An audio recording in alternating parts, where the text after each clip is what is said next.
Barker-Karpis gang was a Midwestern outfit that robbed banks and dabbled in kidnapping. Media portrayals like Ma Barker's killer brood have created the myth that Ma was the leader of the gang. In reality, it was Fred Barker and Alvin Karpis that headed this deadly crew. By 1933, they had drifted into Chicago.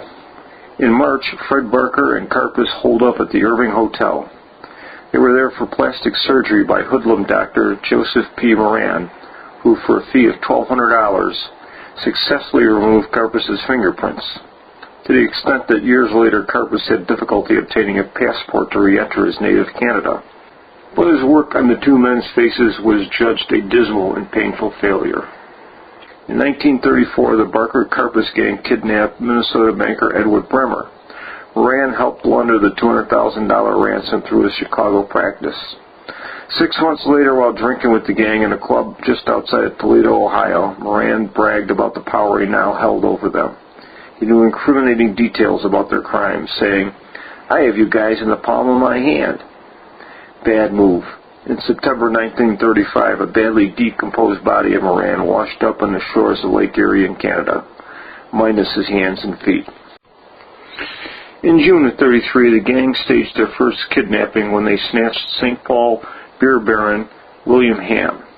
They hid out in Chicago while awaiting the ransom, which they ended up turning over a large portion of to an angry Frank Nitti, who was avoiding the high-profile types of crime. At this point, they probably should have crossed the Windy City off their list. But no, they decided to come back in spectacular fashion. On September 22, 1933, the boys made a brazen robbery right in front of the Federal Reserve Bank in downtown Chicago, a building that also housed the Chicago offices of the FBI. Karpis, Fred, and Doc Barker, along with a pair of ex-Capone gunsills, Byron Monty Bolton and Fred Getz, a.k.a. Shotgun George Ziegler, pulled up in a modified Hudson, intercepting 2 couriers and 2 guards outside the bank. The gang robbed them of the bags they were delivering, then roared up Wabash Avenue, spewing behind them a cloud of smoke a la James Bond from a device they had installed in the Hudson. At Erie, the bank robbers hang a left and head west. They crossed the Chicago River, and a couple of blocks later at Halstead attempted a right turn.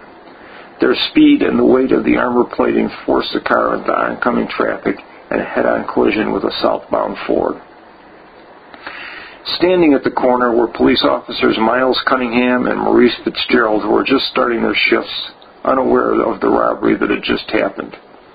Thinking it was a routine traffic accident, they rushed over to render aid, Fitzgerald to the Ford and Cunningham to the Hudson, where the robbers then burst out with guns blazing, cutting down Cunningham, a father of 2. The gang then commandeered another vehicle and made their escape. The haul from their brazen heist was bags of letters and other worthless documents. No cash or bonds. Plus, they further aggravated crime boss Nitti. Afterwards, for the most part, they stayed out of the Chicago area, but not altogether. On March 10, 1934, Fred Getz was gunned down by syndicate hitmen in front of the Minerva Hotel and Restaurant in Cicero. It was a mob control joint on the same block as the Hawthorne Hotel, one-time Capone headquarters. Apparently the boys didn't get the message. By late 1934, Doc Karpis and others were holed up in several spots on Chicago's north side. On January 8, 1935, Doc is arrested peacefully in front of his hideout at 432 West Surf. This leads federal agents to another hideout at 3920 North Pine Grove. A group of 16 agents surround the building, then shoot tear gas into the wrong apartment. This touches off a shootout leading to the death of gang member Russell Slim Gray Gibson as he tries to escape down a fire escape.